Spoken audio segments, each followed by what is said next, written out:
Some people wonder, how did Einstein think? How do we physicists think? Most of it is when we're quiet, all by ourselves. We stare out the window and have blocks of equations just wandering in our head until these equations fit together, and then we get a sheet of paper and scribble. It can be very frustrating at times, scribbling equations everywhere. The old cliche of scribbling on the back of the envelope often is true, because that's sometimes all you have around. He was always thinking in pictures, visualizing things. When his father gave him a compass, he would just sit up night after night watching the needle point northward. It would send chills down his spine. Einstein once said, "I want to know God's thoughts in a mathematical way." Einstein wanted an equation, perhaps no more than 1 inch long, that would encapsulate all physical laws. The beauty, the majesty, the power of the universe into a single equation. That was his life's goal.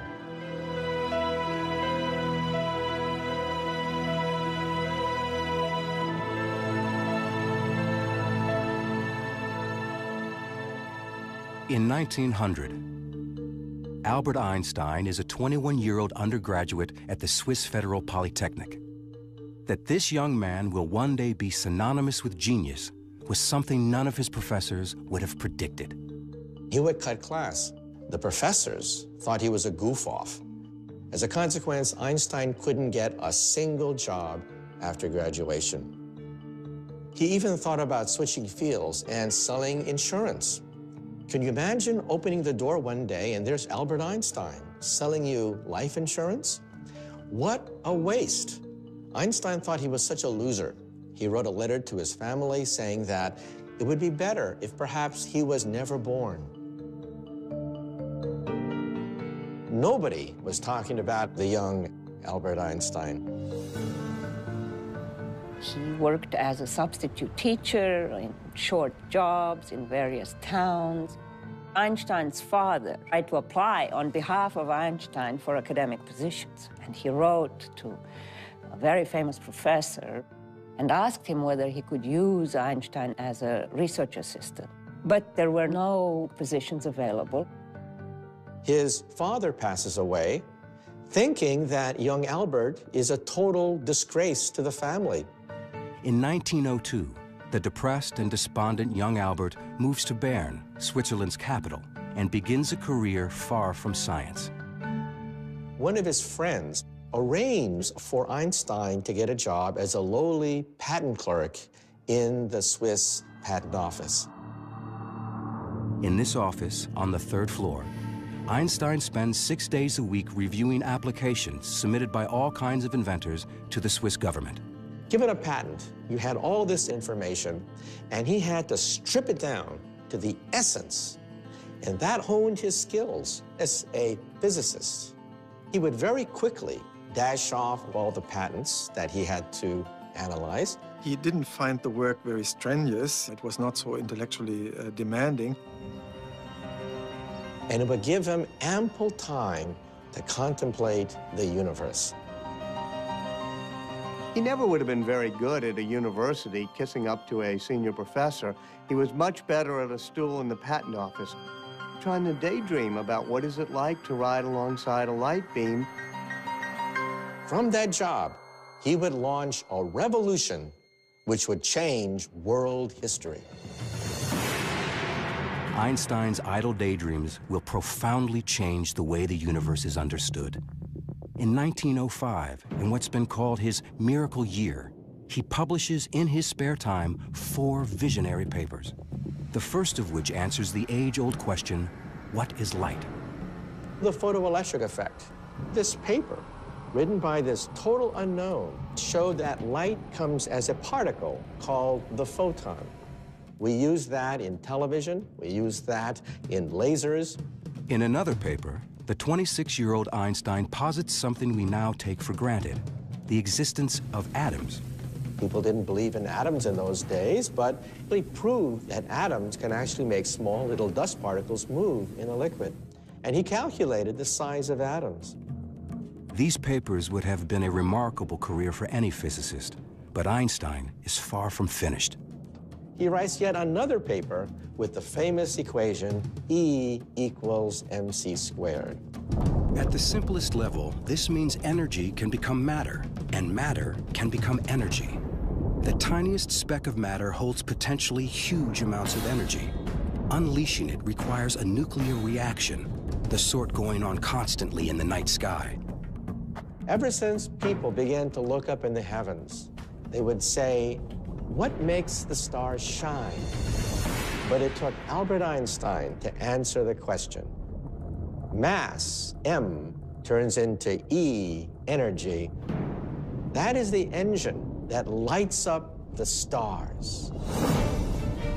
Today, E equals mc squared is Einstein's most famous equation.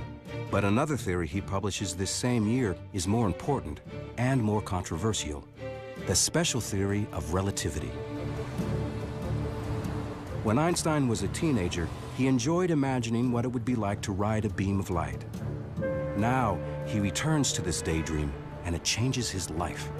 In the spring of 1905, Einstein was riding on a bus, and he looked back at the famous clock tower that dominates Bern, Switzerland. And then he imagined, what happens if that bus were racing near the speed of light? In his imagination, Einstein looks back at the clock tower, and what he sees is astonishing. As he reaches the speed of light, the hands of the clock appear frozen in time. Einstein would later write, a storm broke in my mind. All of a sudden, everything kept gushing forward. Einstein knows that back at the clock tower, time is passing normally. But on Einstein's light-speed bus, as he reaches the speed of light, the light from the clock can no longer catch up to him. The faster he races through space, the slower he moves through time. This insight sparks the birth of Einstein's special theory of relativity, which says that space and time are deeply connected. In fact, they are one and the same, a flexible fabric called space-time. Sitting alone on a city bus, Einstein believes he has glimpsed a secret of the universe. For Einstein, space was this place where stuff was, and it didn't do anything. It had stuff in it.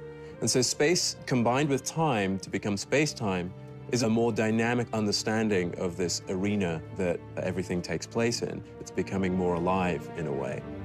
He's saying very, very outlandish and very, very strange things. Rarely had anything so radical been submitted to Europe's most prestigious scientific journals.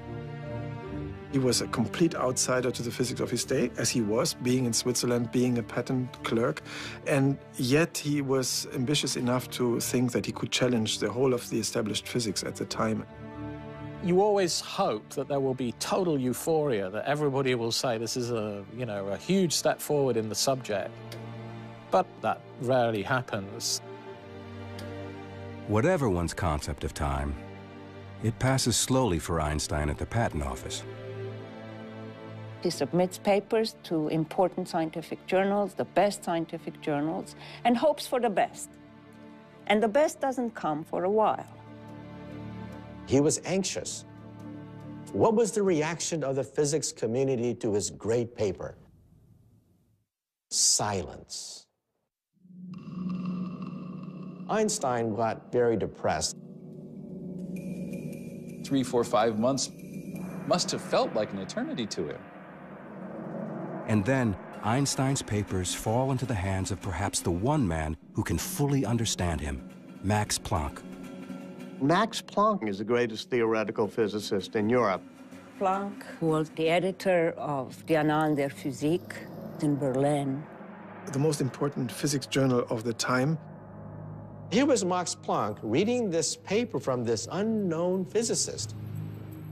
And Max Planck says, there is something here. Planck recognized immediately that this was an important paper from an important young scholar. The relativity paper was published in June 1905. That volume, number 17, is now one of the most famous publications in the history of science. At the time, Einstein wasn't even a scientist. He's still applying for jobs at colleges, high schools, always getting rejected. We call it Einstein's miracle year. It is certainly not a time that he would describe himself as a miracle year. Miracles convey a sense of something happening easily. I don't think that Planck knew that Einstein was a patent clerk of the third class. So he must have then become curious about who this unknown Albert Einstein in Bern was. This unknown Einstein is in fact the father of a 1-year-old son and husband to a quiet and serious fellow student from the Swiss Polytechnic, Mileva Maric. When he was at the Polytechnic in Zurich, he was quite a ladies' man. He would play his violin at ladies' luncheons and cocktail parties, so he knew quite a few young women in his day. But Mileva caught his eye. Mileva is the only woman in the class. Here was a physicist. He was smitten. In a temporary detour from their shared scientific passions, Albert and Mileva are married in 1903. A year later, their first son, Hans Albert, is born. The Einstein family lives in this small 2-room apartment in the Swiss capital. The rather limited circumstances in which they lived were not what he would have hoped for at this stage in his life. Mileva had always wanted to be a great physicist, but she flunks her exams at the end of her terms at the Zurich Polytech. She becomes a sounding board on all the great miracle year papers of 1905, especially the special relativity paper. She helps type it up, she helps check the math, but she ends up being a housewife. Einstein is trying to do his scientific work at the same time that he's working 6 days a week. In 1907, Einstein agrees to write a new article explaining special relativity. But when he re-examines his theory, he finds it seriously limited. It was called special relativity for a reason, and that was because it really only dealt with moving at constant speeds. In other words, Einstein's special theory of relativity only applies to a special case, an object moving in one direction at a constant speed. But Einstein wants to understand the real world, and the real world doesn't work that way. Einstein realized that his theory failed for accelerations.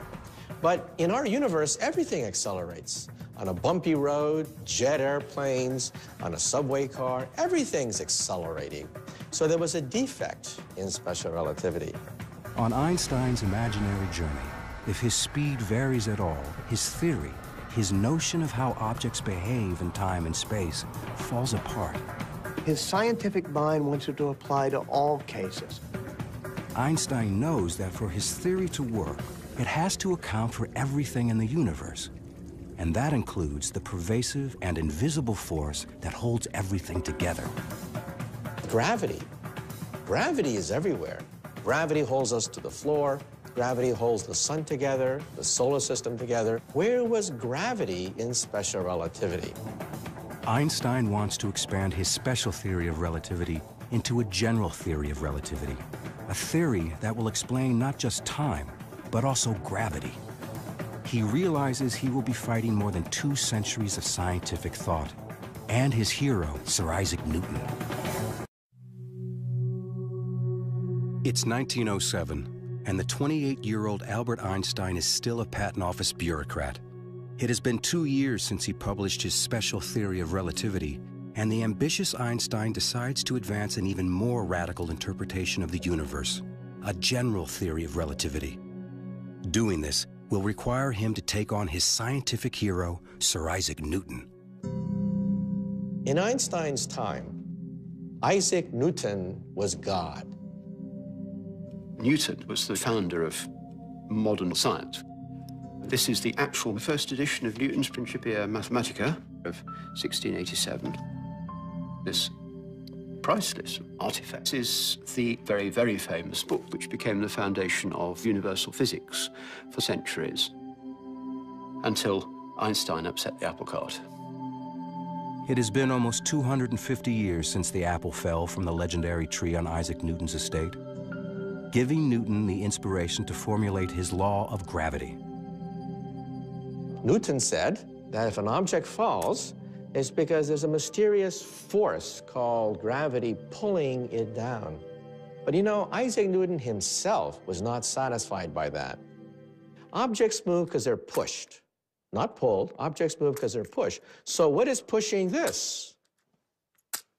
Newton didn't know. So Newton simply threw his hands up and said, I don't know. So I'm going to invent something called gravitational pull. And Einstein said, no, this theory can't be right. He was prepared to simply go, I really want to solve this problem. I want to really understand the whole universe. Max Planck said to him, you can work on gravity if you want to, but there are two problems. You're not going to be successful. The problem is too hard. And if you do, no one will believe you. It's an extremely difficult task. It's not clear where to begin or how to go about doing it at all. Ultimately, the thing that gives him that clue turns out to be his old faithful way of reasoning, the thought experiment.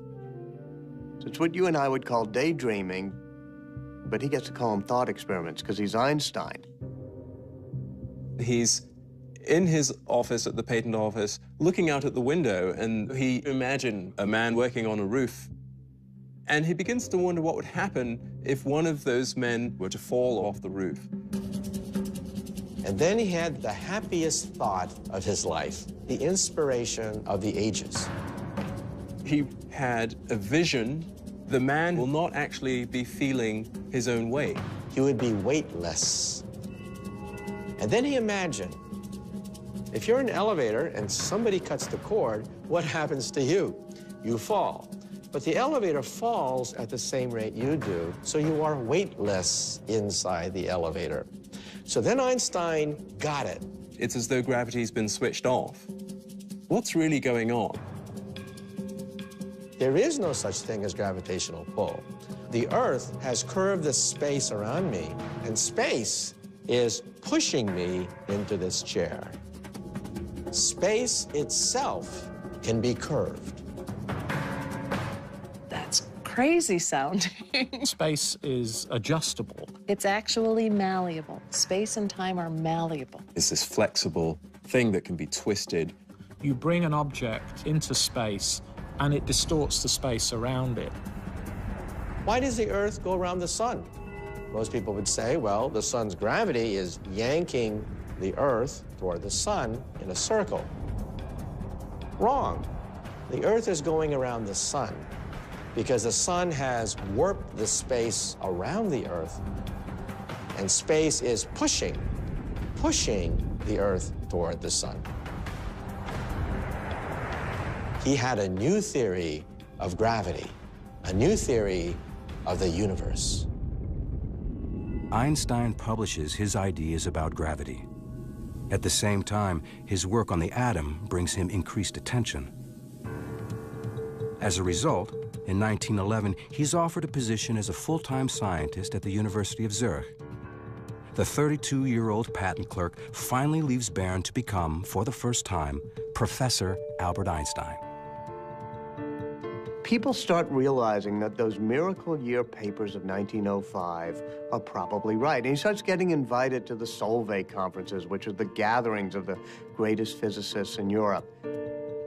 Convened by the Belgian philanthropist Ernest Solvay, these conferences bring together the greatest scientific minds in Europe, and Albert Einstein is among them. In fact, he's the youngest professor there. He made an impression. He was friendly, he was funny, and he was smart, really smart, and people saw that. That was also a moment when Mileva must have perceived that she was still part of this small Bern world, whereas Einstein had become part of a bigger world. She writes these plaintive letters saying, tell me about it. I wish I were there. I would love to meet these great scientists. It was always my dream to meet these great scientists. She became jealous of not only the other physicists, but of physics itself. Einstein's lectures become the talk of scientific Europe, and he's invited to speak in Berlin, capital of the country in which he was born. Berlin at the time was the most vibrant city in Central Europe. Einstein hadn't been in Germany since he left at age 15 to avoid the draft. He renounced his German citizenship the next year. While Einstein was in Berlin, mainly to visit colleagues, he was also invited by a cousin. A first cousin named Elsa Einstein. They had known each other as kids, but Einstein had lost track of her. Living on her own, had divorced, she had 2 daughters. She's just the opposite of Mileva. She's not a scientist, she's not an intellectual, but she loves making big old dinners and taking care of Einstein. They liked each other's company, taking long walks, looking at the boats, and he must have been fascinated by her. Einstein returns to Zurich. They exchange fiery love letters. And at one point, it becomes so strong that Einstein says, please don't write me anymore. This isn't going to work. He must have felt that this was an overcomplex situation, even for an Albert Einstein. If the mysteries of the heart elude Einstein, the mysteries of the universe trouble him even more. The curvature of space and warping of space-time, and you scratch your head. He has now been struggling for 4 years to more fully develop his general theory of relativity. His theory of relativity is so complicated that very few people can understand it. Somebody's got to test it. It's not a testable hypothesis. It's not science. It's science fiction. Einstein knows he's on the right track towards solving his theory. Now he must find a way to prove it. It's 1911. For 4 frustrating years, Einstein has struggled to perfect his general theory of relativity. His theory won't be accepted until he can demonstrate this radical concept. Suddenly, he is struck by an idea.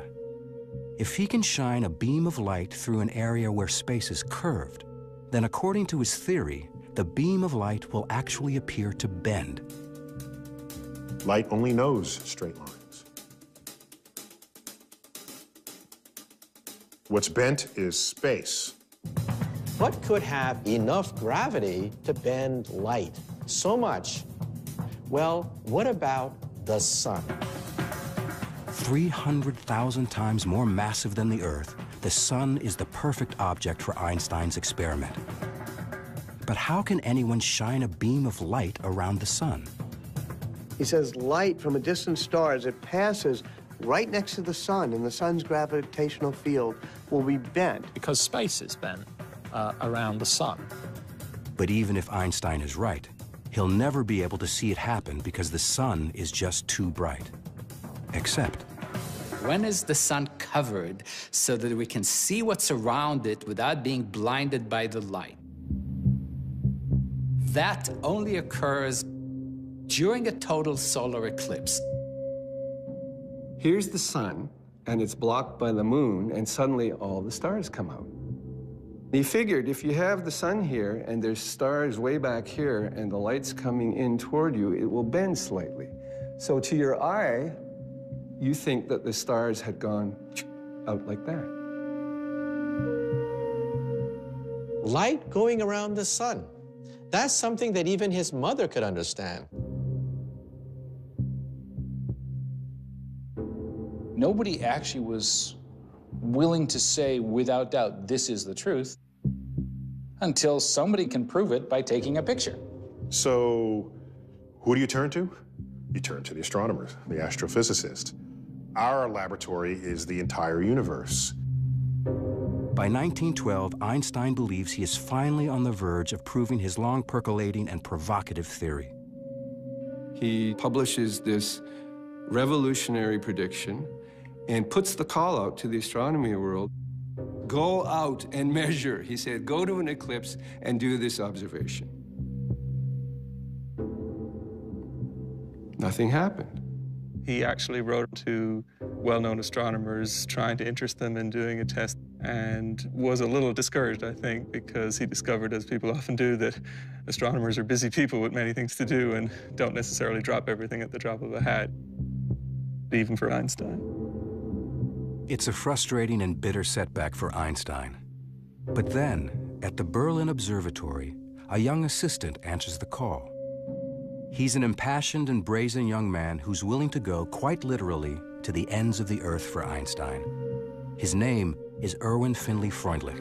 Freundlich was in his early 20s. He wanted to make a name for himself. He got a sense that here is my chance.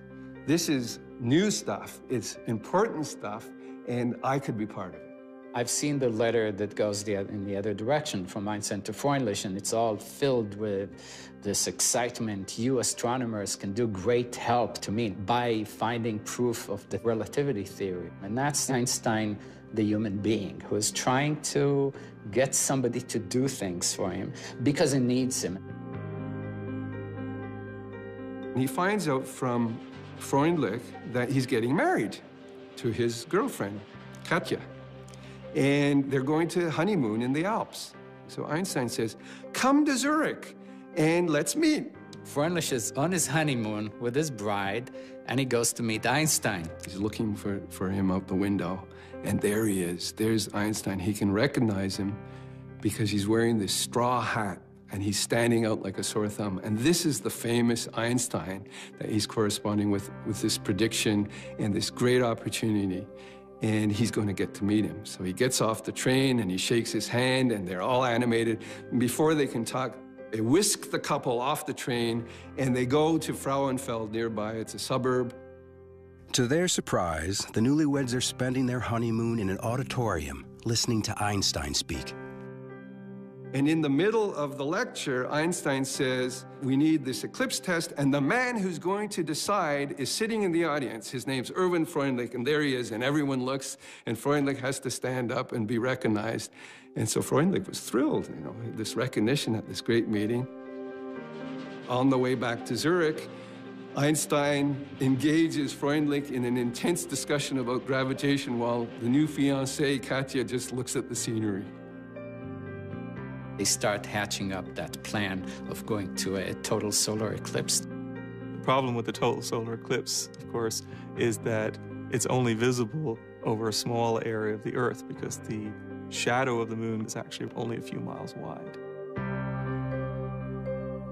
They get these tables and they realize that the next total solar eclipse will occur in the Crimea, which is in Russian territory, on the 21st of August, 1914. Freundlich goes to his boss, says, look, let's go to Russia. I'm collaborating with Einstein. Will you put the money up? And he says, no way. He just refuses.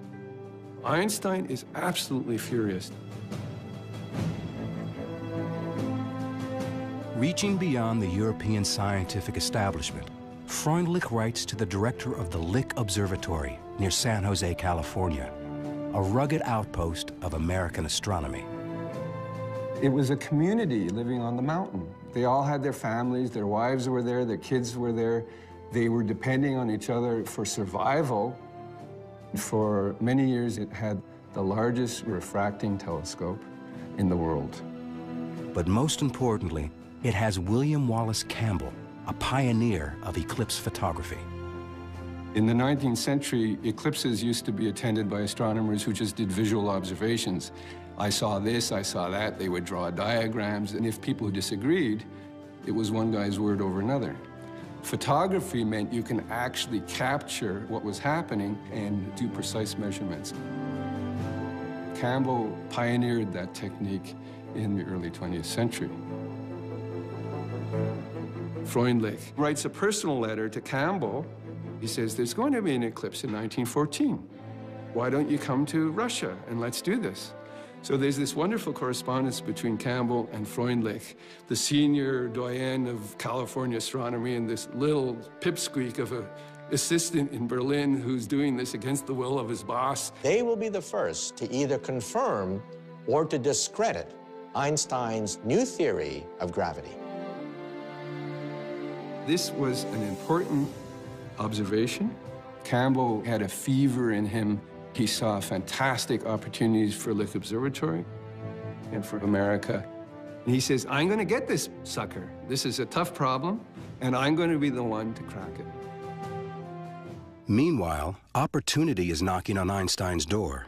His original mentor, Max Planck, is asked by the King of Germany, Kaiser Wilhelm II, to recruit the best scientists for a new institution in Berlin. Planck recommends the young man he considers his own discovery, Albert Einstein. And they said, if we bring Einstein here, people will look at this and say, Berlin is where the action is. It's worth whatever it takes to get him here. On July 11th, 1913, two men arrive at the Zurich train station, Max Planck and Walter Nernst, a renowned German chemist. They are hoping that a personal appeal will persuade the rebellious young scientist to return to his German homeland.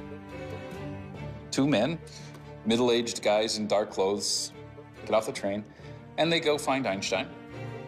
They're so different. Max Planck is very proper Prussian, always very well-dressed and well-groomed, wearing the monocle, talking in very formal tones. And there's Einstein, who's refusing, even back then, to comb his hair and dressed in, you know, sort of old coats and however he feels like it, already starting not to wear socks. They make a great offer to him. He'll be a professor at the University of Berlin. He'll be a member of the Prussian Academy. He won't really have to teach classes. He'll have all of the research help he needs. It was Max Planck. It was Nernst. It was the Prussian Academy of Sciences. It was the entire world of physics that had said no, bearing down and saying, we want you. Einstein did not answer the offer. Einstein says, why don't you just go take a trip for the rest of the afternoon up the mountain? I said, I'll meet you at the train station when you come back. And I'll be carrying a bunch of flowers. And if the flowers are red, I'm coming to Germany. And if flowers are white, sorry, no go. Thanks for coming. I've made the argument that Einstein delayed his answer to this question, in part because he sort of wanted to live with the pleasure of being so deeply sought after. But it's certainly true that this was not simply a snap decision.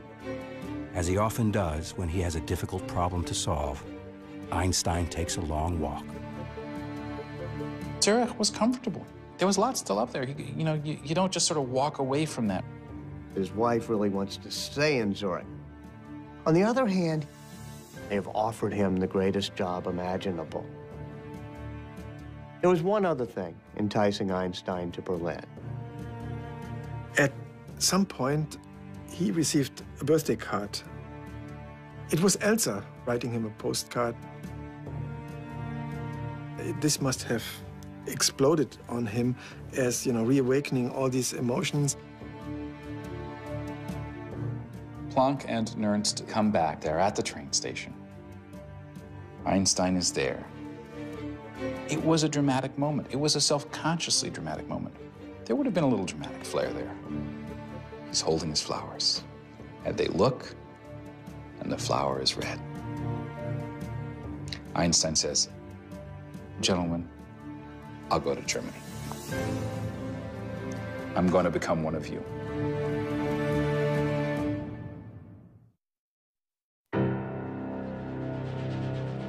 By April 1914, Einstein's world is looking brighter.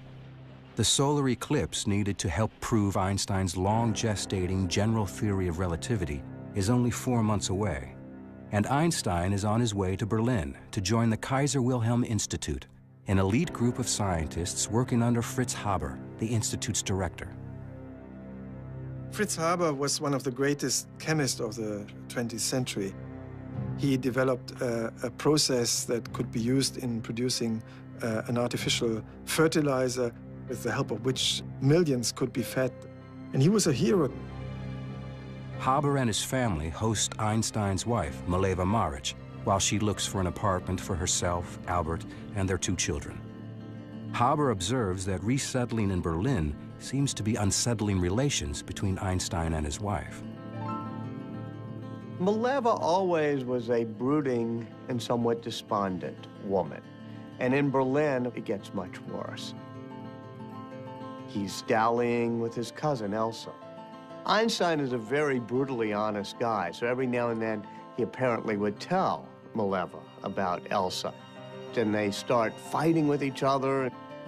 Not surprisingly, the man who approaches the universe in a unique way has a rather unconventional approach to married life. Einstein gives Mileva an ultimatum. If you want to stay married to me, you have to do the following things. It's a contract. It says you have to bring me my meals in my room. You have to speak to me only when I want to have conversation. You're not to expect intimacies from me. More power to her. She doesn't sign this contract. She decides, no, I'm not going to go for that. She goes and stays again with Haber and his wife Clara. In that time, Haber is sort of a go-between and is negotiating. He's trying to hold them together.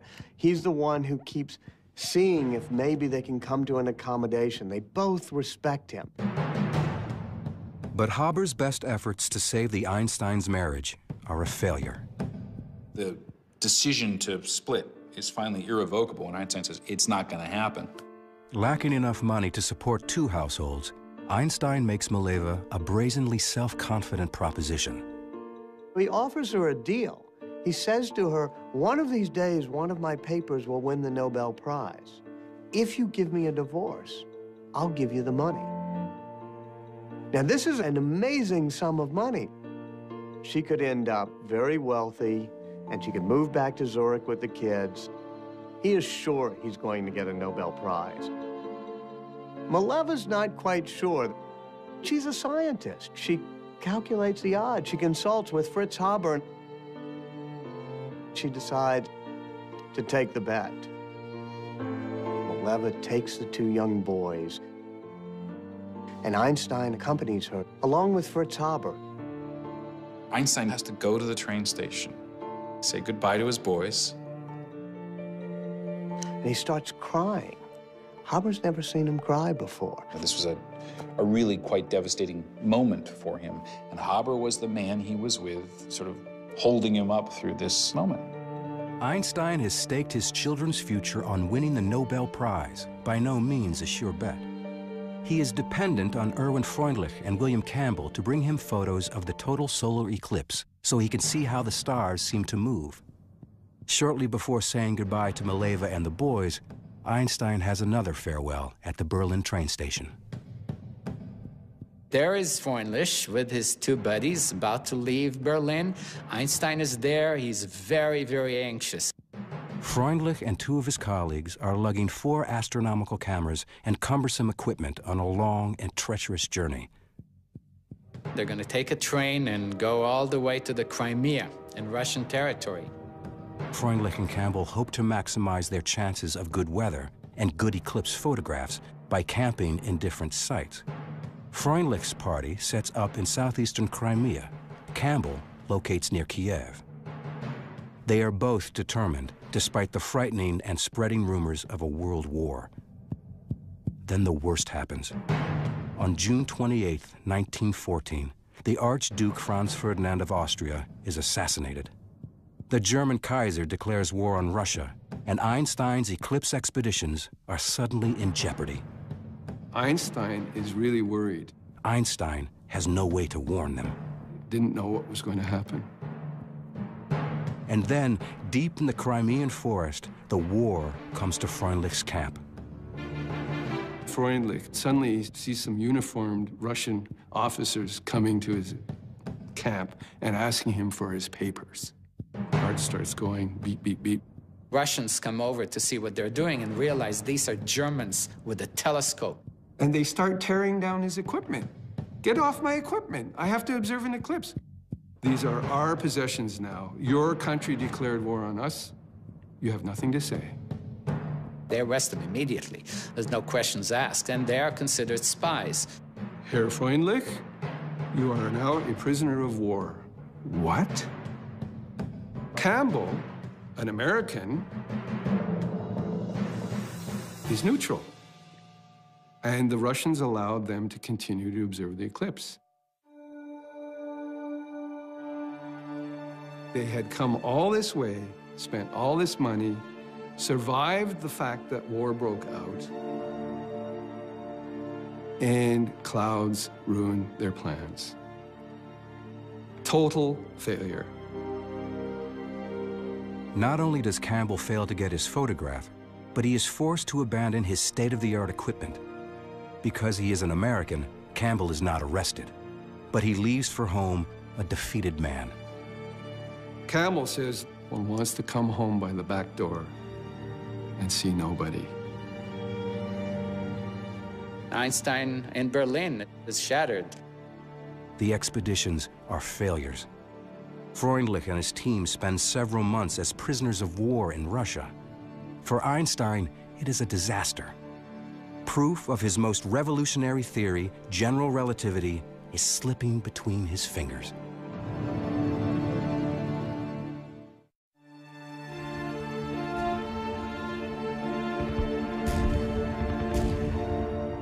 The outbreak of World War I leaves Einstein's Russian eclipse expedition in shambles and threatens to further obscure the long-sought proof of the relativity theory on which Einstein has labored for years. The war killed communication between scientists. The open exchange of ideas was gone overnight. Ties were cut. Once the United States joins the war, astronomer William Campbell sees things differently. Campbell dedicated himself to the eclipse problem, independently of his former colleague from Germany, who he now viewed as the enemy. In Berlin, the whole atmosphere changed. When Einstein looked out of his window, he would see a lot of patriotism. In his eyes, a whole nation went crazy. All of Einstein's expectations of the kind of city he was going to live in disappear. They're gone. Hundreds of thousands of German young men marched enthusiastically. His best colleagues, Planck and Haber, were enthusiastic about the war. His close friend Fritz Haber, like Einstein, was born German and Jewish. Fritz Haber converted to Christianity, and he tried to assimilate as much as possible. One of his great moments of pride when he actually received a commission in the German army. Really almost unheard of award for a converted Jew. Einstein saw this as ridiculous. Haber said, "I'm a chemist. I understand the chemistry of the chlorine atom very well. I know that chlorine gas is poisonous. Can I turn this into a useful weapon?" Haber felt he could construct a devastating enough weapon that it would end the war quickly, thus a humane outcome. The institute Haber directs is turned into testing gas to be deployed on the Western Front. Einstein has an office in Haber's institute. Einstein was disgusted by the eagerness with which Haber, first amongst his colleagues, but many of his colleagues, went looking for ways to kill people and kill them more effectively. Haber was one of the first to develop terrible weapons out of the potential of science. Early in the war, Haber's new mystery weapon, poison gas, is tested on a Belgian battlefield. Haber was there and said, "Release the weapon." This low cloud drifted over the battlefield, and the cloud just sort of forms. This was the first time this ever happened. Troops had seen things that looked much worse than this cloud, and the effect was devastating. I mean, the troops were just blown out of their trenches. Haber saw thousands of people die, thousands of soldiers, about 5,000 soldiers. Your lungs begin to fill with fluid, and as the deterioration of your body continues, you can lie there on dry ground, in effect drowning. Albert Einstein takes a look at his close friend and his, intimate professional colleague and says, in effect, you're pathological. This is grotesque. He writes a letter to a friend in Switzerland that says, all our supposed technological progress is like an axe in the hands of a madman. Haber never resented it.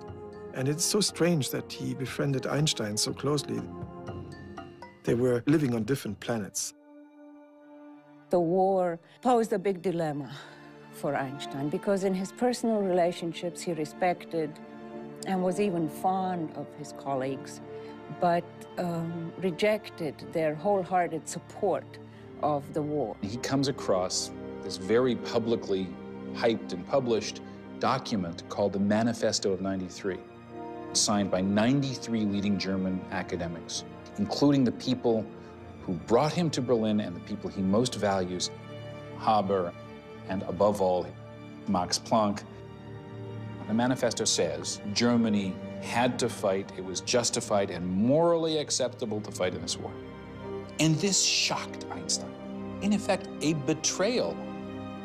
This was the moment when Einstein realized that there were some things about life outside physics that were important enough that he had to actually go out on a limb and take some personal risk to defend. He actually tries to present a counter-manifesto of other German academics who say, no, there's something else out there besides national pride, national competitiveness, national fury.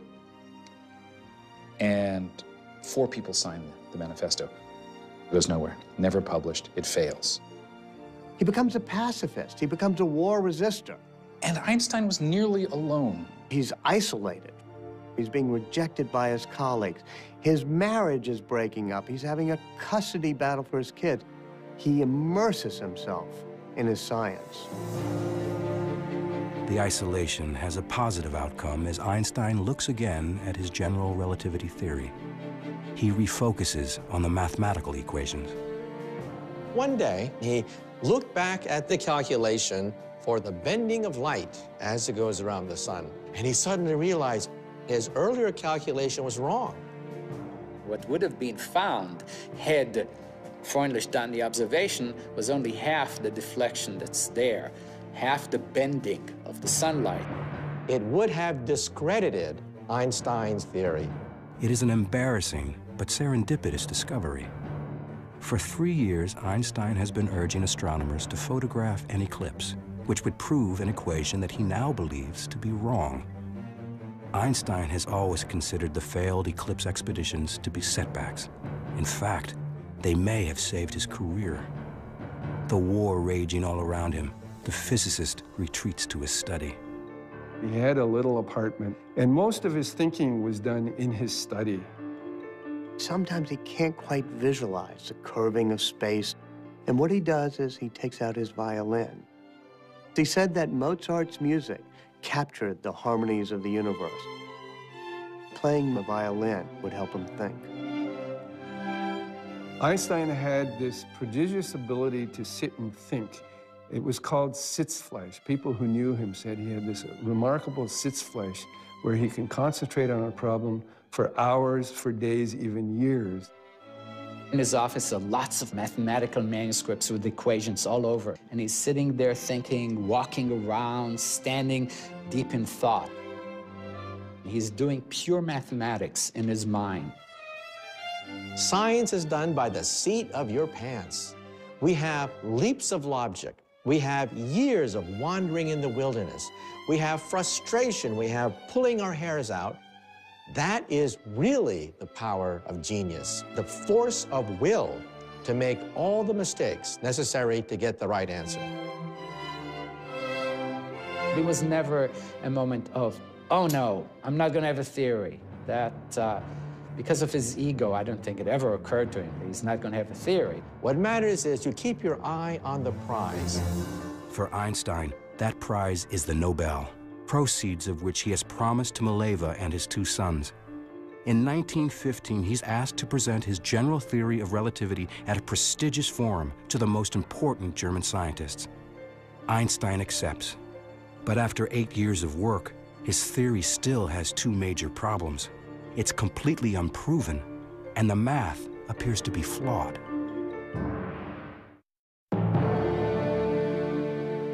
After nearly a decade of work, Einstein's general theory of relativity is still far from finished.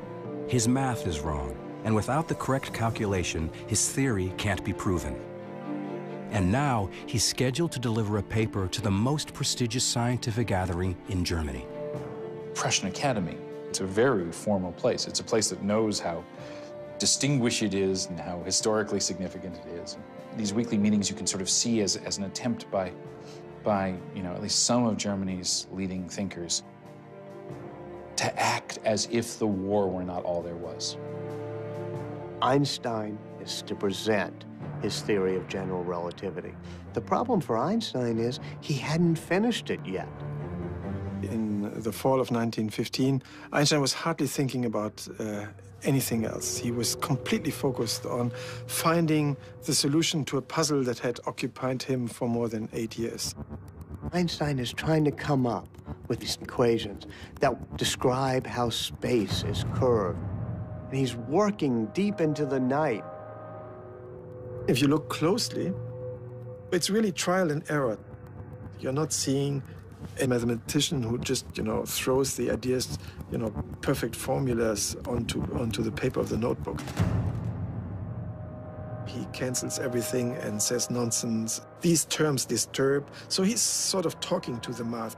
Sometimes he turns the notebook around and then he, throws it away with disgust. It can be a real blow when an idea you've been working on doesn't work out. This gut-wrenching feeling. Since discovering his math error, Einstein believes he is making real progress. His equations are nearly complete. He accepts an invitation to speak at Göttingen University, essentially a dress rehearsal for the Prussian Academy. Einstein is up at the board writing his equations and trying to describe his problem. In the audience is one of the greatest mathematicians of all time, David Hilbert. Hilbert sits there and listens very carefully to Einstein. He thinks, I can solve the problem. I can do it better than Einstein. There's always this worry that you might get scooped. You become a little bit paranoid, or sometimes a lot paranoid. There's always this feeling I have when I have a good idea, which is that, well, if I've had this good idea, that probably means that someone else is going to have or has had this good idea too. Einstein goes back to Berlin, and Hilbert goes into his own office. And Hilbert sits there and thinks and tries to race Einstein to the big prize of general relativity. He was one of the greatest mathematicians of his time. A controversy between the two giants, a giant of physics and a giant of mathematics. Hilbert, the nasty guy here who thinks he can beat Einstein, starts working. Hilbert thought that physics was much too important to be left to the physicists, or the mathematicians should take care of it. Stakes are very high here. All or nothing.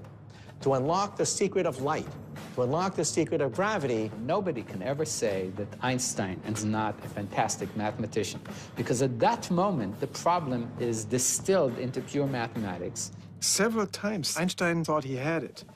When he submitted one of the versions to the Prussian Academy, he wrote his son in Switzerland, you will later understand that this was a great day that changed history, and your father was, producing it. But it turned out again to be an erroneous version. He had to change it a week later once more. He had tried many alleys before, and they turned out to be dead ends. How long do you wait developing this idea, writing the paper, working out all the consequences before publishing it? Einstein had to be really afraid that Hilbert would actually take over the whole game and publish the final equations of general relativity before him. All of a sudden, he discovered that several pointers all seemed to point in the same direction. Einstein remembered that he had given up a very radical solution that he had stumbled upon already in 1912, and that he had then discarded because it looked just physically too unfamiliar, too unacceptable. But now, after he had tried out all these other alternatives, he was ready to return exactly to that equation, back to an equation that he had earlier considered and then discarded 3 years before. You realize that you've been wrong in a real flash of inspiration because you realized what you should be doing. He had it all in his drawer. And that's, of course, then a glorious moment. There it was, the equation that he had discarded, and now it looked much more promising, much more useful than it had in the winter of 1912. It isn't always a dark time when you realize that you're wrong. Sometimes it's a wonderful time. The excitement for Einstein comes with the realization that the answer for his new theory can be found in an old astronomical riddle. Einstein began to look at a mystery that had puzzled astronomers for generations. According to Isaac Newton, the planet Mercury should be going around the sun like this. But it was known for quite a while that the orbit of Mercury deviates from Newton's laws of motion. It tilts a little bit. So the orbit, instead of going like this, begins to tilt. And it begins to make a pattern like the petals of a flower. Einstein realizes his thoughts on gravity might explain Mercury's orbit in ways the Newton's law could not. Was Newton wrong? Einstein says, maybe it's my theory of gravity. Is this simple enough to explain all the experimental data? He calculated painfully the orbit of Mercury, and there was a near-perfect match. His equations on a notepad matched the motion of heavenly bodies in outer space. He has heart palpitations, and he suddenly realized, oh my God, the theory is correct. He was so filled with joy that he couldn't make his brain focus. And for Einstein, that's a big deal. He finally gets the equations right, just as David Hilbert does. There's a little bit of a dispute. Who got the equations first? There's a lot of rancor at that moment. Einstein gets so hurt. Hilbert was very gracious. He says it's Einstein's theory. Einstein deserves the credit. He's victorious. The theory is Einstein's. On November 25th, 1915, a momentarily triumphant Albert Einstein holds in his hands what he believes is the final equation for the general theory of relativity, his theory of gravity, just in time for his presentation at the Prussian Academy. He goes to the Academy and he speaks. Not for very long. It's a short paper. With that, you have the general theory of relativity, which describes how space and time tell matter and energy where to go. Matter and energy tell space and time how to look. Utterly different view of what our universe is like. Who knows how much applause he got? Nobody does. Everyone suddenly found themselves confronted with the idea that this strange German Jew had overthrown Newton's ideas of gravity. What exactly this meant now, no one was quite sure. There's still no physical proof of it. No one understood Einstein. Einstein believes he has finally got his theory right, but he knows that it won't be accepted until he can prove it. And he can't prove it without photographs of a total solar eclipse. For that, Einstein will have to wait again.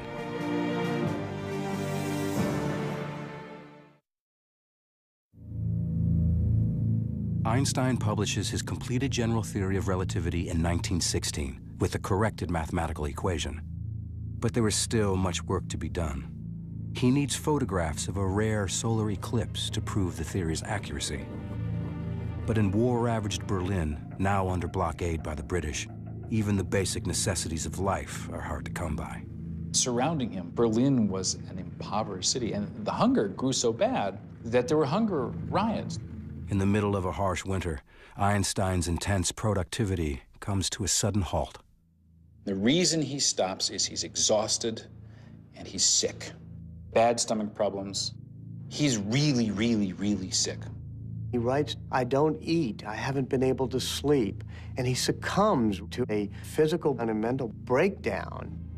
Einstein retreats to a small apartment in Berlin. His cousin Elsa becomes his nurse and savior. Elsa keeps cooking for him, bringing him food, eventually having Einstein move in with her. While Einstein's health is in Elsa's hands, the fate of his theory lies with astronomers. One of them who will play an important role is at Cambridge University in England. Arthur Eddington is a scientist, but also a religious man who attends this small Quaker meeting house just across the street from the university. Sitting in the back row at this Quaker meeting, full of people sitting quietly, is Arthur Stanley Eddington, head of the Cambridge Observatory, known all around the world as one of the most brilliant minds in astronomy. The war has taken a heavy toll on Eddington and his fellow Quakers, nearly all of whom morally opposed the war and refused to fight the Germans. He's one of the few men left. It's just him and the women. Day by day, men were disappearing from these benches. Not because they were going off to fight in the war, but because they were being arrested for being conscientious objectors. Anti-German feeling cripples scientific communication. Eddington knows nothing of Einstein's new theory until February 1916, when he receives a package from a colleague in the neutral Netherlands, astronomer Willem de Sitter. Inside is a copy of Einstein's paper that de Sitter has translated into English. Eddington opens it up and realizes immediately that he's seeing something of tremendous scientific significance. And he writes back to de Sitter, no one in England knows about this, no one. So he asks de Sitter, tell me about this Einstein.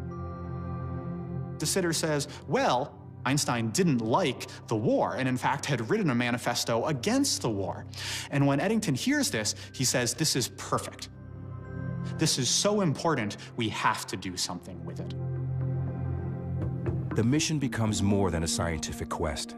Like Einstein, Eddington is isolated because of his political convictions.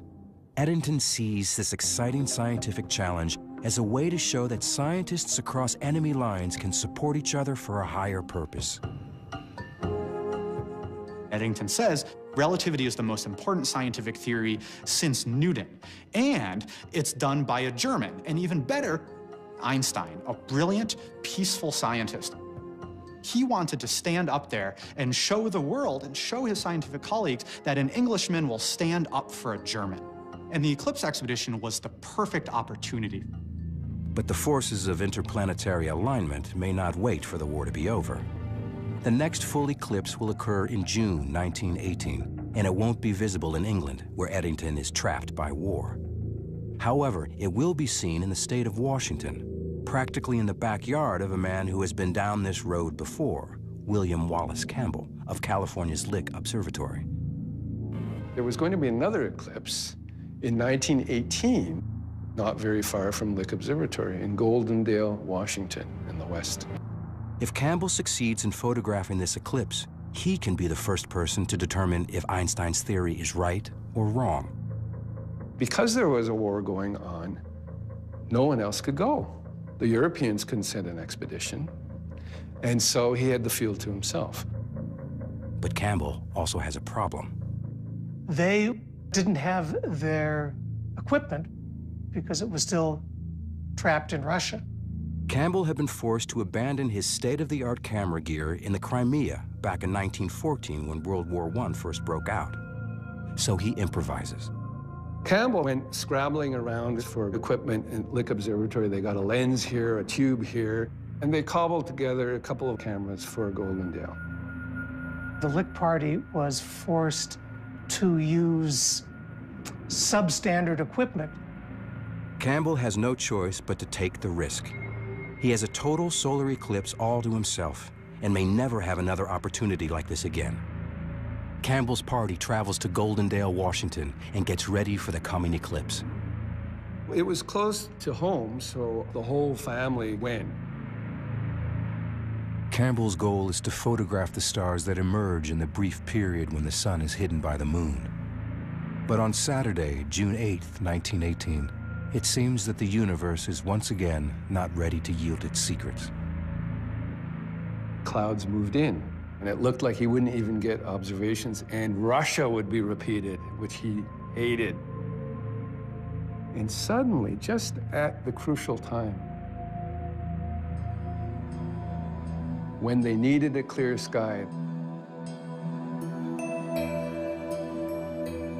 the clouds parted. Campbell begins taking photographs of the spectacle. It starts when the moon first comes in contact with the sun and then starts to move over the face of the sun.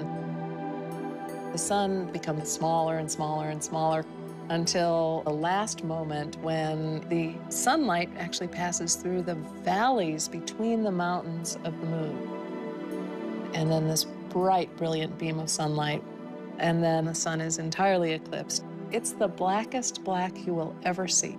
My first eclipse, I literally lost my breath. It was like jumping in cold water where you go, you know, you can't believe it. It is breathtaking, literally breathtaking. It's a gorgeous sight. It's just, wow. The most powerful experience that I've ever had in my life. The New York Times had a reporter, and they wrote an article, "Clouds Fall Away for Eclipse." There's a little subtitle, "Test of Einstein Theory." This is the first time that an American newspaper mentioned Albert Einstein. Campbell assigns his most trusted astronomer, Heber D. Curtis, to analyze the photographs to prove or disprove Einstein's theory. Looking in, a star would have been visible, one of the stars that was to be measured. That star would have been very carefully centered on crosshairs in the eyepiece. Once that was done, the scales could be read in the X and Y directions, and a very precise position could be assigned to the star. From those numbers, it could be determined whether the star had appeared to change position. Einstein has predicted that the warped space around the sun will create an optical illusion, making the stars appear to move outward ever so slightly. Einstein predicted much less than a millimeter. This is not an easy measurement to make. Unlike most theories that people put forth, Einstein's general relativity makes very specific prediction. Very tight.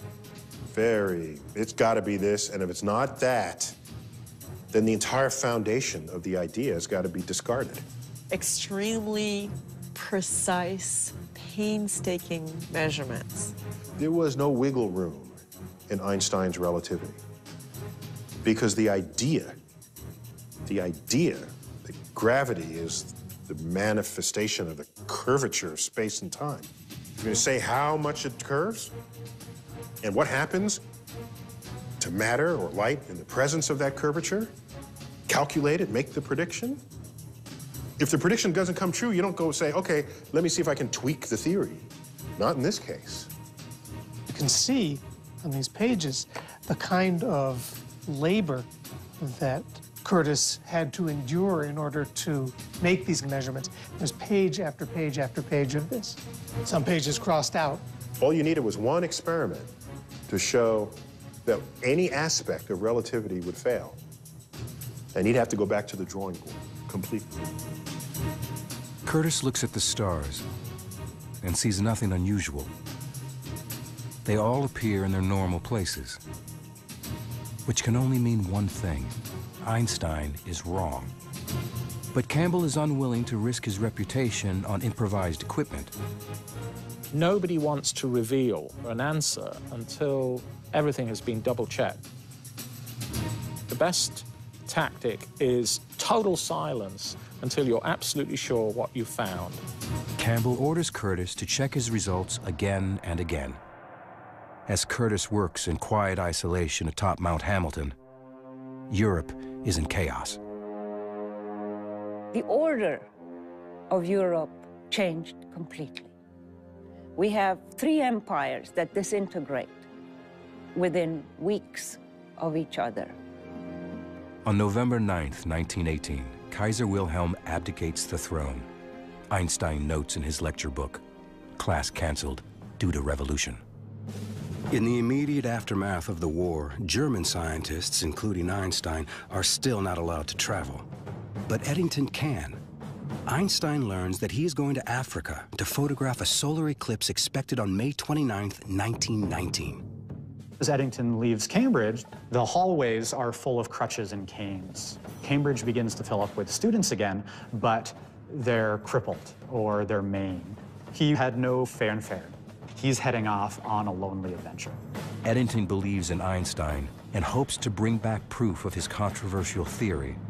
But in California, astronomer William Campbell is preparing to deliver his own results, and the news appears to be devastating. On two fronts and two continents, the proof of Einstein's theory now hangs in the balance.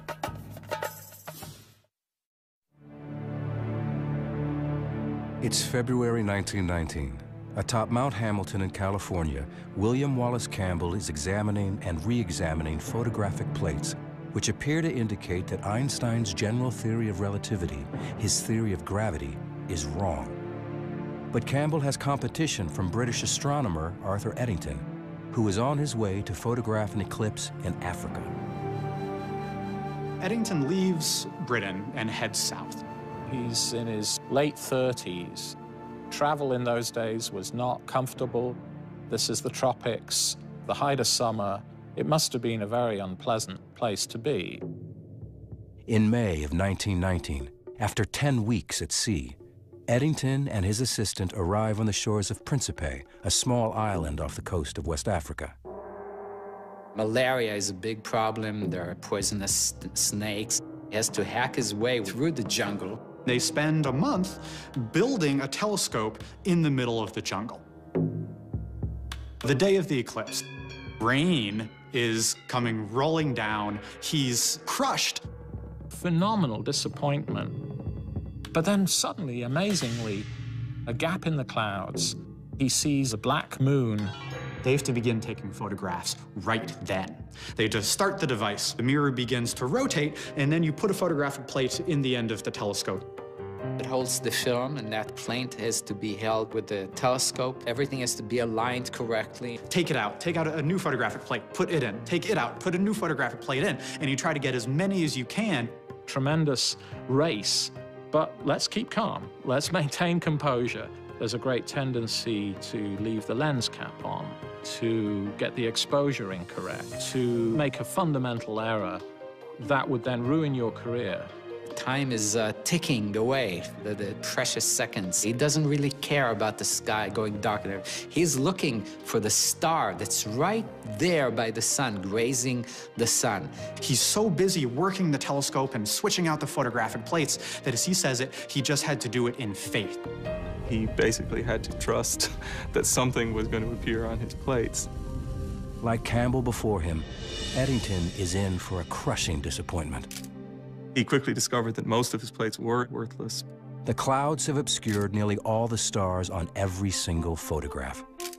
But the very last few plates had just a few stars, which gave him some encouragement that he was going to be able to salvage something. You can imagine Eddington in this remote island, sitting down with a micrometer, a measuring machine, and looking, this distinguished theorist looking at these plates. His discipline is phenomenal.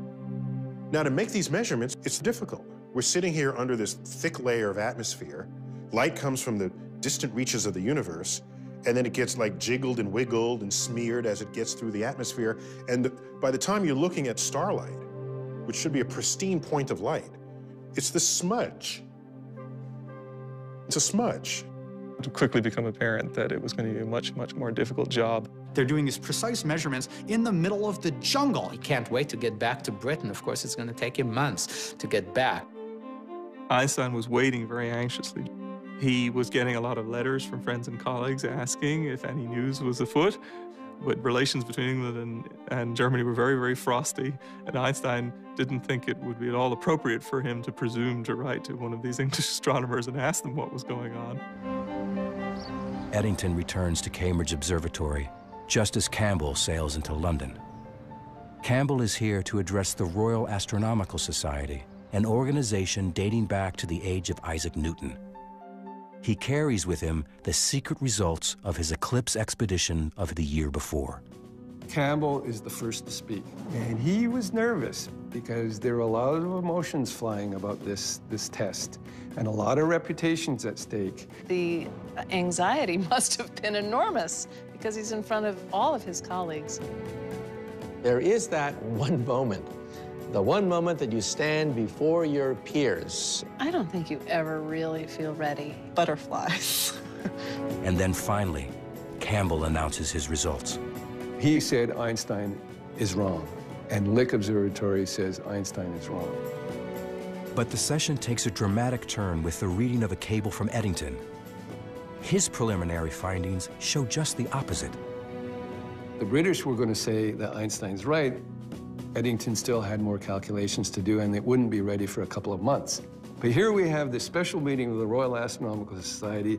Everyone's watching. Campbell says Einstein's wrong. The British say, we don't know yet, but it looks like he might be right. Having just delivered a death blow to Einstein, Campbell started to really get nervous sitting in that room. Campbell sends an urgent message to his colleagues back in America, who were about to release their negative report on the eclipse photos. It was an historic cable of 5 words. Delay publishing Einstein results. Campbell. 4 months later, on November 6, 1919, Eddington travels from Cambridge to London to address the Royal Astronomical Society. He has finalized his photographic findings on Einstein's theory. People come down from all over England to see what's going to happen. Everybody is shoving their way in there so they can see what the results are going to be. The portrait of Newton overlooking the whole ceremony. Had Newton been able to look down on this meeting, I think he would have been absolutely fascinated. Eddington begins the meeting by pointing to the portrait of the founder of the Royal Society and saying, "Forgive us, Sir Isaac Newton, your universe has been overturned." The eclipse was partially obscured by clouds, but a few photographs of value were obtained. The secretary of the society records Eddington's results. The measurements of the plates have led to the conclusion that the deflection of 1 second .75 at the sun's limb, predicted by Einstein's general theory of relativity, is verified by the eclipse observations. The public interest that gets generated by this is tremendous. Outside of the scientific community, no one had even heard of Albert Einstein, let alone his bizarre theories. Now the public learns that everything they believe about the universe is wrong. The Times of London says, in effect, there is a whole new theory of the world. Ideas we've known for hundreds of years are wrong, and this man, this German scientist, Albert Einstein, has given us a new truth. The New York Times has one of the greatest headlines. Men of science more or less agog over eclipse observations. Einstein theory triumphs. And it is then that the German press also picks up on these events. There's a Berlin magazine that shows him, sort of this romantic face with a already fairly, dramatic hair, and this faraway look in his eyes. And the caption to the cover of this magazine says, a new figure in world history. Although few people really understand Einstein's ideas, soon everyone knows his name. Beers are named after him. Mothers named some of their children after him. Einstein himself never realized that his obscure theory of gravity would excite the public imagination. He says things are crazy here with the press. They all want an article, they want a lecture, they want photographs. It is all a craziness. This is, one of the first great ages of photography. So there are pictures of Einstein.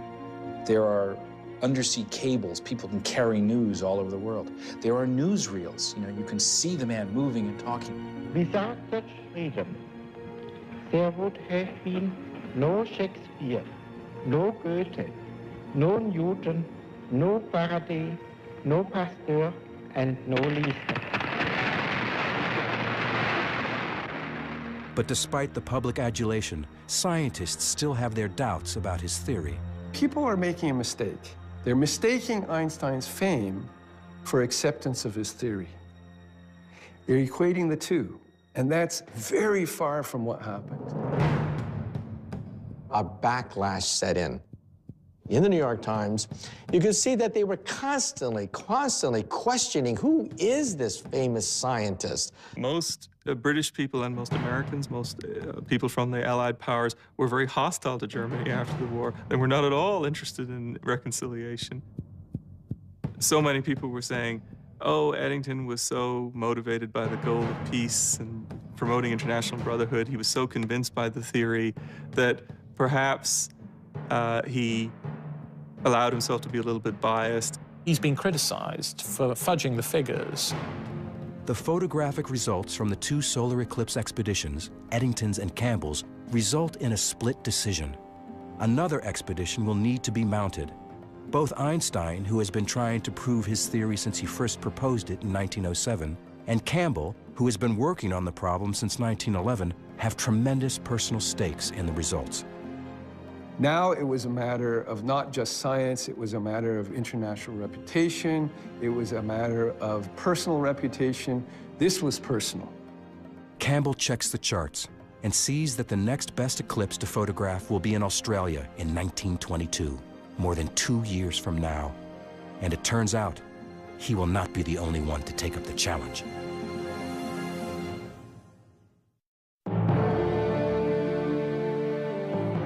It's 1921, and the 42-year-old Albert Einstein becomes science's first superstar. Einstein has this sort of victory tour of the world. In America, the newspapers are reporting as the boat goes across the Atlantic, Einstein is coming. There are 15,000 people waiting to meet Einstein in Lower Manhattan. This is for a theoretical physicist. He traveled all up and down the East Coast through the Midwest. Einstein is a total phenomenon. But more importantly for Einstein, the scientific community is still debating whether his theory is correct. And the more attention Einstein gets, the more his theory is thrown into doubt. Einstein is being exposed to increasing criticism of his theory of relativity. People said, we have to redo the test. In September of 1922, a total solar eclipse will be fully visible in Australia, and William Wallace Campbell sees an opportunity to set things right once and for all.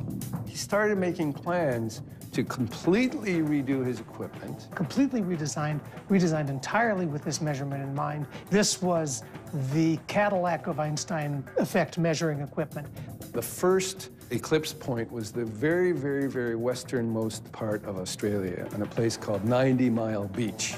But this time, Campbell is not the only one pursuing this goal.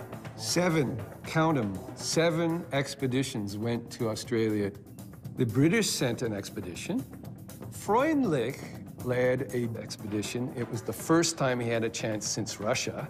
John Evershed, a British astronomer, was able to come from India. The Canadians sent an expedition, and 2 Australian expeditions went. Serious competition to Campbell.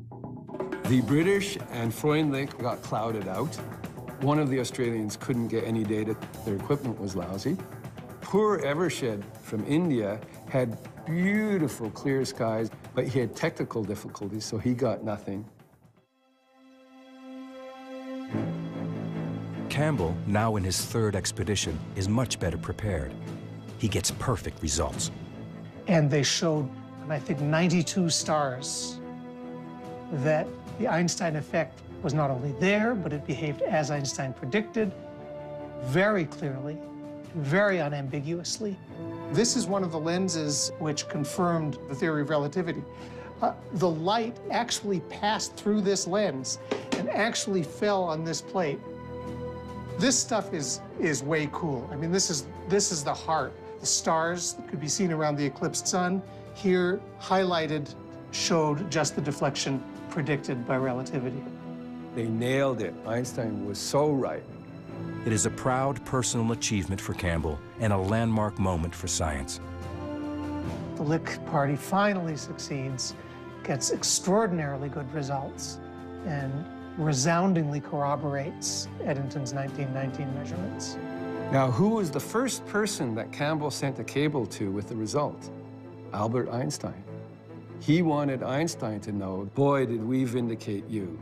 Boy, did we show that Eddington was right, despite what all the scoffers are saying. For Einstein, this was a tremendous triumph. The eclipse expedition gives us amazing proof of something that looks theoretical, and yet it's very much part of our lives. They showed that space-time around the sun was curving. It was a whole new way of thinking about how gravity works. How strange is that? That's completely against our intuition. But it's what the data showed. And you cannot argue with the data. Nature agrees. Yes, Einstein, that's a beautiful theory. You're right. Finally, 15 years after he first proposed his radical general theory of relativity, upending more than 2 centuries of scientific thought, Einstein is victorious and vindicated. Almost. The Nobel Committee rejected him in 1919 and in 1920 and in 1921 because no one accepted the theory of relativity. Einstein had promised the money from the prize as part of his divorce from Mileva and his support for his 2 sons. Mileva has resigned to the divorce, living with the boys in Zurich, waiting for the money from the Nobel Prize to come her way. She's actually relying on it. Now, it's not until 1922 that they finally announce his Nobel Prize. And one of the ironies, he never gets it for the theory of relativity. Instead, Einstein receives it for the first of his Miracle Year papers, which describes the photoelectric effect. This work becomes the foundation for quantum mechanics and unlocks the secrets of the atom. To Einstein's former wife, Mileva, the prize means something more down to earth. She gets the money and she ends up buying 3 apartment buildings in Zurich. Mileva did not make a very good living from these investments, but she survived. For Einstein's cousin Elsa, who has nursed him through the bad times and waited patiently for years, there is also a victory of sorts. She has convinced Einstein to marry her. Great surprise. It was a strange marriage. Einstein had many lovers afterwards, and he never felt that this was sort of, the perfect way of life for him. But she loved being Mrs. Einstein. She loved traveling with him. She loved the prestige and the glory that came from being his wife.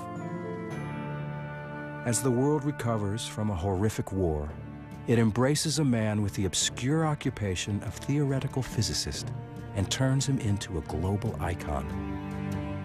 Here you have the end of the most destructive war in European memory. And here this pacifist saint comes along with a wild halo of hair, piercing eyes, and people on all sides of the Atlantic, in Germany and in England and in America, could all celebrate him as a man of peace, but also somebody whose science transcended the horrors of war. That's where the emotional resonance of his accomplishment came, I think. And that's why people seized on him, not just as a smart guy, but as a symbol, maybe an all-purpose symbol of what humanity can do well in the context of what humanity has clearly done so terribly. His story, the solo scientist who turns the world upside down, is enticing. Alone in his studio, using only his mind and a pencil, Einstein made bizarre discoveries as intriguing to the public as the most talked about music and movies of the day. They loved the mystery. Einstein himself said so. The fact that there are these wonderful words of the 4th dimension, bending of space, time warps, all that kind of thing. It's great. Light moves in ways you don't expect. These are kind of romantic ideas. These are, mind-bending ideas, and people picked up on them in all kinds of ways. And it had this cool quality to it. He could see in ways that no one else could. He put together elements of the universe that others had not imagined would fit together. The general theory of relativity is one of the greatest achievements of the human mind. If you think about it, the entire modern age, the age of laser beams, telecommunications, satellites, that age was opened up by the work of Albert Einstein. For example, black holes and neutron stars and the Big Bang itself, you cannot describe them adequately without Einstein's theory of general relativity. It is beautiful and simple and profound. And all the best theories of the universe are just that. Einstein dies in 1955 at the age of 76. But more than a half a century later, the man and his theories continue to capture the popular imagination and to inspire. He was a man, because of the power of his intellect, the sheer power of his mind, was able to rise above poverty, rise above war and strife, to become one of the great figures in all of human history. And that was an inspiration, because you don't have to be born handsome. You don't have to be born with muscles. You don't have to be born that way. You can achieve it by the sheer power of intellect. And for me, that's always been a shining beacon.